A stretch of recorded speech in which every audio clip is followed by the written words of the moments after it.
आलीशान बंगले के बाहर आज भी वही नजारा था।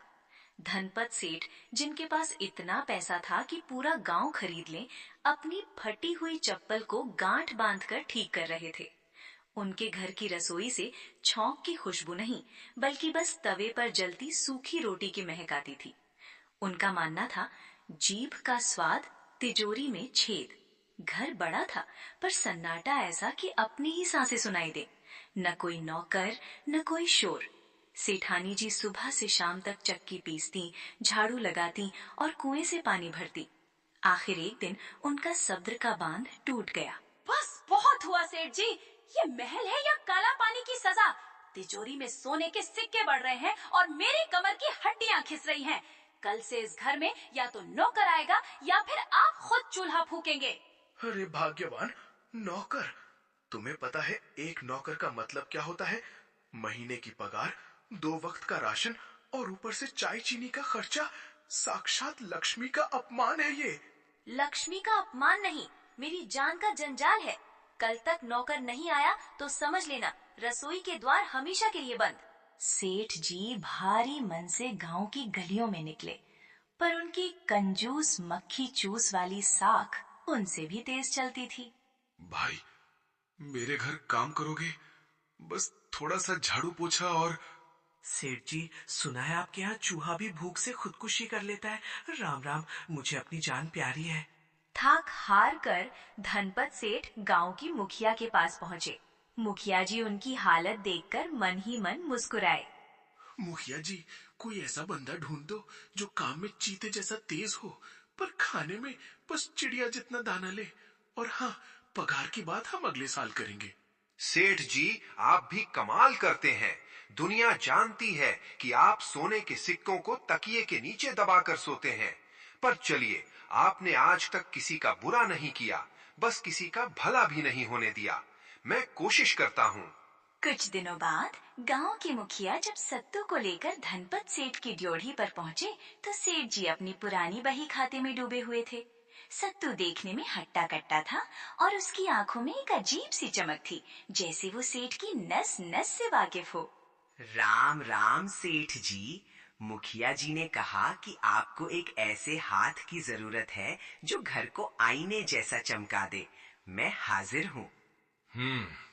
काम तो बहुत है सत्तू, पर याद रखना, यहाँ मेहनत का पसीना बहाना पड़ता है। मुफ्त की रोटियां यहाँ नहीं तोड़ी जाती। वो तो ठीक है मालिक, पर मेहनत का फल भी तो मीठा होना चाहिए।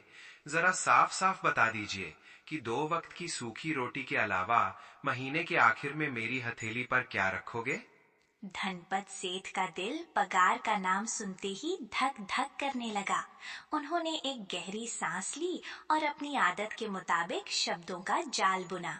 देख सत्तू, मैं उन लोगों में से नहीं जो पहले ही बड़ी बड़ी बातें करे। तू बस काम शुरू कर। जैसा तेरा काम होगा, महीने के अंत में मैं तुझे कुछ दे दूंगा। खुश? बस कुछ ही दोगे ना मालिक? हाँ हाँ, मुखिया जी गवाह हैं। तुझे पगार में कुछ जरूर मिलेगा। सत्तू ने मुखिया जी की ओर देखा, जिन्होंने बस कंधा उचका दिया। सत्तू के चेहरे पर एक शरारती मुस्कान आई, मानो उसने सेठ की पहेली सुलझा ली हो। ठीक है सेठ जी, मुझे मंजूर है। अब से इस घर की धूल मेरी दुश्मन और आपका काम मेरी जान। मुखिया जी के जाते ही सत्तू ऐसे काम में जुटा कि घर की दीवारें भी मुस्कुराने लगी। वो सुबह सूरज निकलने से पहले उठता, कुएं से पानी धरता, आंगन बुहारता और फिर खेतों की ओर दौड़ पड़ता। सेठानी तो निहाल हो गईं। सालों बाद उन्हें चूल्हे की आग से फुर्सत मिली थी। सेठ जी मन ही मन खुश थे। बिना पगार तय किए इतना शानदार नौकर मिल गया। महीने के आखिर में 2-4 रुपए थमा दूंगा। आखिर कुछ तो कुछ ही होता है। महीना बीत गया। सत्तू ने घर को कांच की तरह चमका दिया। वो आंगन बुहारता, कुएं से पानी खींचता और सेठानी के हर हुक्म पर जी मालिक कहता। महीना खत्म होते ही सत्तू हिसाब लेने पहुंचा।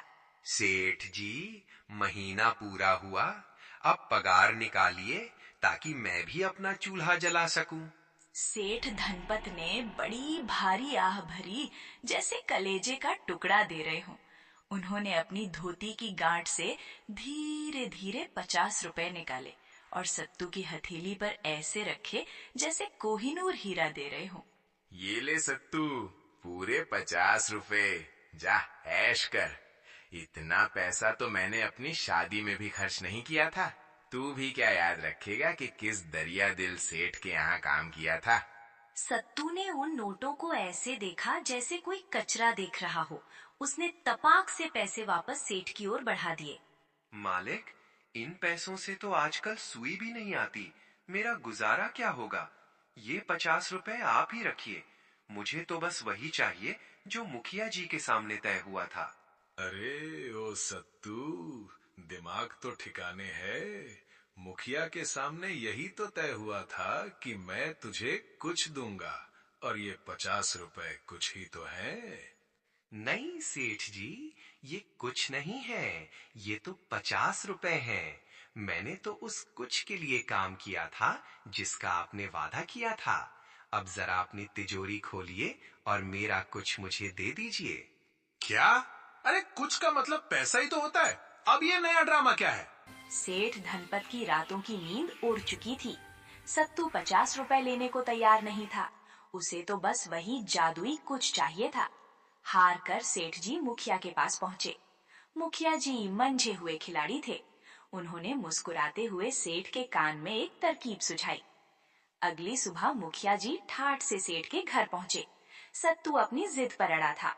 क्यों भाई सत्तू, 50 रुपए कम पड़ रहे हैं क्या? गरीब की तो लॉटरी लग जाती इतने में। मुखिया जी, बात कम या ज्यादा की नहीं, उसूल की है। आपने गवाही दी थी कि सेठ जी मुझे कुछ देंगे। अब मुझे वही चाहिए, वरना मैं यहाँ से हिलूंगा नहीं। सेठ जी, मेहमान आए हैं, क्या खाली हाथ विदा करेंगे? जरा लस्सी वस्सी का इंतजाम तो करवाइए।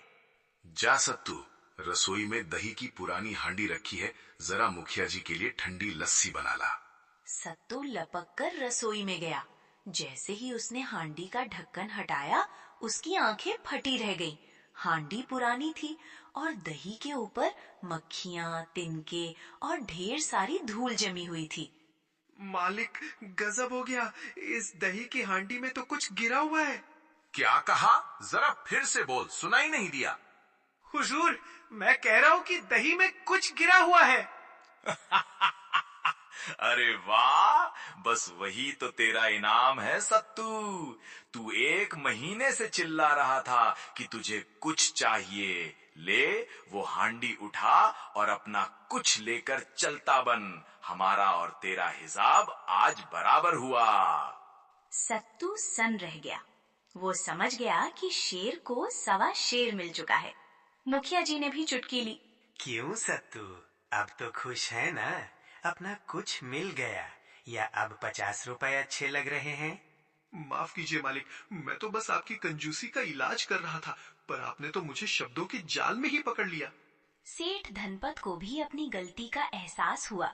उन्होंने देखा कि एक वफादार नौकर को खोना चंद सिक्कों को बचाने से कहीं ज्यादा महंगा पड़ सकता है।